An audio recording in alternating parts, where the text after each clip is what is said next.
Hello, this is Unsung with GameLeap, and today we have a super important video. We are going to be taking a look at how each DPS hero changes in this mid-season 5 patch and the effects that it'll end up having long term. There is a lot of potential shift to the meta here in both casual and professional play, which of course is going to be very exciting. A diverse meta is a healthy meta, and I'm sure that some of you are sick of seeing Genji. This list is going to be pretty bare bones, so if you really want the meat and potatoes for all things Overwatch, go check out GameLeap.com for the highest quality, professionally written guides. Let's jump right into our overall tier list. Symmetra is yet again ranking last at the very bottom of D tier. She doesn't provide much help in a fight, the walls on her turrets are nice, but they don't really make up for the severe lack of damage that Symmetra has. The pseudo healing that she receives from beaming shields is also nice, but once again, this doesn't change the fact that Symmetra will get dove or outpoked, so the bottom of D tier remains her home. Not much change for Bastion's placement either, no real changes to tanks or supports, further reinforce his playstyle and his place in the meta, so we really can't swap up the D tier category in this list. Hopefully we can see some system changes that make him a lot more viable though, as who doesn't enjoy playing Bastion. Moving up to the C tier, Reaper is our first unfortunate soul. We have seen a fair drop in his play rate and it's understandable why. Hinder is a complete pain, as if Cassidy wasn't already a big enough counter. Without some real work, Reaper is going to sit pretty soundly in this tier for a long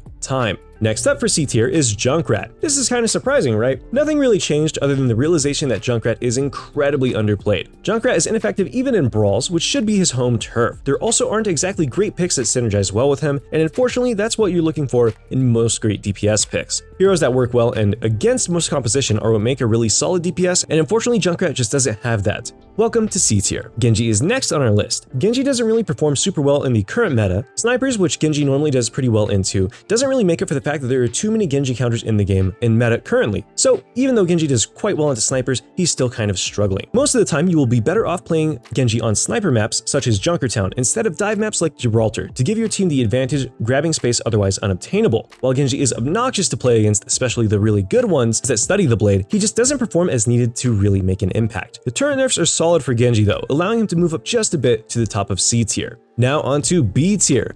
Our first pick here is Pharah. Pharah is just a straight up better version of Junkrat that can also fly. She finds more consistent value in a poke or dive playstyle compared to him and works into most compositions and overall feels fairly decent with or without Mercy. Pharah when played with a Mercy is easily top of A tier, but since this is solo effectiveness and we can't always ensure that we have a Mercy, she sits firmly in B. Not moving an inch, we have Widowmaker, who really hasn't felt any different after the patch. She is still a fairly decent pick on some maps, but nowhere near as powerful as before her range nerf, as she can't one-shot from across the map anymore. Blizzard is really going to have to work hard to find a way to bring her into the high skill, high reward hero category that she used to be in, as now she takes a tremendous amount of skill to find any value on whatsoever. The same can be said about Echo. Not much has changed, so it's hard to argue moving her around too much. Her ability to always get rewarded is super solid, as she actually isn't that difficult to play. Learning a simple ability rotation that one-shots most targets is always very nice for this hero. Her individual capability without a Mercy far exceeds that of Pharah, and even in matches without getting pocketed, following up on your team's plays is also a great playstyle, thanks to your beam's incredible damage output on low health targets. Our last B tier pick is going to be Sombra, who made her way up from the bottom to the top of B tier simply based off the nerfs and buffs to other roles and heroes. Sombra is an incredible hero at the moment,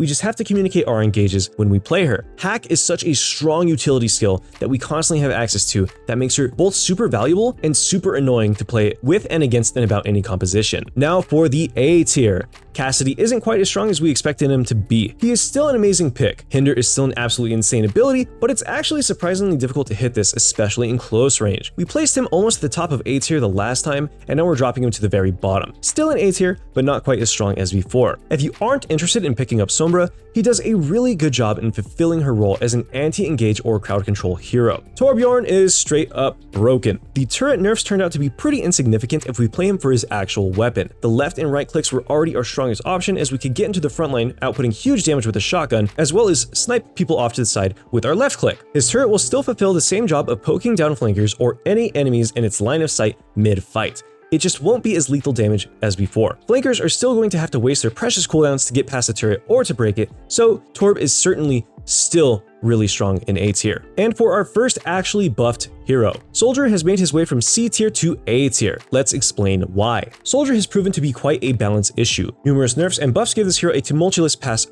for sure. Nothing has changed with this, as you can see here. This isn't quite as strong as 20 damage Soldier, and of course, not as useless as 18 damage Soldier. Even after the mobility nerfs to Soldier's sprint, he's still an absolute powerhouse that is capable of being played as a lethal anchor on most dive compositions, similar to Ashe, but with the added bonus of being able to rotate to more advantageous positions at the front or the back of fights, depending on how they're going. Soldier does struggle against some other heroes, but these buffs could be enough to cut out most of that weakness. There is some uncertainty about his strength in the meta overall, but what is for certain is that he'll be extremely lethal in your ranked matches. A great example of this is Mei. Mei is staunchly sat in A tier due to her ability to isolate fights and survive alone. She's one of the highest HP DPS picks, and it definitely shows. Heroes like this are what kind of keep Soldier out of the meta. Her unique utility, unmatched survivability, and crowd control freeze Mei into this tier due to the current picks. It's important to note that Mei is incredibly reliant on the meta overall. From patch to patch, she goes from super strong to C tier, so make sure that you abuse her while she's in a great state. One-shot combos help immensely for having an impact on games, regardless of her strength, and her performance into the strongest tanks in the game right now, Ramattra, Junker Queen, Diva, is quite frankly amazing. High mobility heroes are easy pickings for Mei as she simply just locks them down. Ashe is up next. She is still an extremely dominant hero that finds incredible value in the current meta, but we have seen her played slightly less in favor of higher mobility heroes such as Tracer and Sombra. Ashe is definitely solid, but her placement will remain pretty much untouched due to the Sojourn buffs. Sojourn takes the top A tier spot. Her damage output without Railgun is going to be incredible, while also farming those Railgun shots faster. If you haven't learned her yet, now is certainly the time. Even without this buff, she was very strong. These changes just push her over the edge. Sojourn is a one-shot machine. Her railgun is insane when it connects, and now that the spread with her primary fire is less and activates later, her once fatal flaw of lower and inconsistent damage is finally being addressed. She is truly a sniper. Moving on to S tier, we gotta say it was super close, but we're gonna place Hanzo here. He drops down since Sojourn, who counters him fairly hard and even more now due to the buffs, is going to be in such a strong state that her play rate will surely skyrocket. Still, when looking to place a hero into S tier, we need one that is fairly easy to play, has the ability to work in and against all compositions, and has insane carry potential and mobility. Hanzo really fits the bill here. Hanzo works on all maps, in and against all compositions, and probably has one of, if not the best carry potential overall, as he is the only sniper able to one-shot headshot from across the map. We've talked a lot before about the nerfs that he has previously received, but with the weaknesses of the other characters, Hanzo is still extremely potent and strong. Now that we've covered everybody else on this list, there is only one hero missing, and that is Tracer. Tracer is just an absolute carry powerhouse, and this is why she is the queen of S tier. She is without a doubt the highest skill ceiling hero in the DPS roster and one of the highest in the game overall, meaning how good you are at her mechanically directly translates to how good Tracer will be as a pick. Game sense, general map knowledge, our mechanics all add up to make Tracer just a wonderful pick, and she forces counter picks as well. Even though Tracer has a high skill ceiling, she's absolutely playable at all levels of play, so make sure that you take a little bit of time to understand how to manage your blinks so that way you can actually have a positive win rate on this champion while in lower ranks playing her. Even the less mechanically gifted players can really get a handle on Tracer